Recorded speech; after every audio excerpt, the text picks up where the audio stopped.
શ્રી ભાવસાર કેળવણી સમાજ ઈડરના ઉપક્રમે સ્નેહ મિલન નિમંત્રણ તથા ઇનામ વિતરણ સમારોહ યોજાયો. ભાવસાર કેળવણી ઈડર સમાજના ઉપક્રમે કેળવણી સમાજના શૈક્ષણિક વર્ષ 2024-25 સાથે તેજસ્વી તારલાઓના સન્માન કાર્યક્રમની સાથે શૈક્ષણિક અને સાંસ્કૃતિક વિચાર ગોષ્ઠી સમાવેશ કરતું કેળવણી સમાજનું સંમેલન આજરોજ ડોક્ટર નલિન કાંત ગાંધી ટાઉન હોલ ખાતે હિંમતનગર મુકામે યોજાયું હતું, જેમાં સ્વાગત પ્રમુખ તરીકે પંકજકુમાર જયંતિભાઈ ભાવસાર ઈડર તથા સંમેલન પ્રમુખ તરીકે ચેતન જસવંતલાલ ભાવસાર અમદાવાદ ઉપસ્થિત રહ્યા હતા. સાથે પ્રાર્થના અને સ્વાગત ગીત અને દીપ પ્રાગટ્ય કરીને અતિથિ સ્ત્રીઓનું સન્માન તથા સ્વાગત પ્રવચન કરવામાં આવ્યું હતું.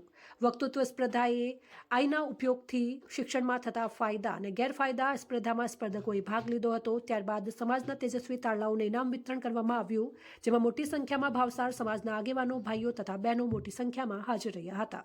ત્યારબાદ સ્વરૂચિ ભોજન કરીને બધા સમાજના ભાઈઓ બહેનો છૂટા પડ્યા હતા. રિપોર્ટર ચંદ્રશેખર ભાવસાર, ખેડ બ્રહ્મા.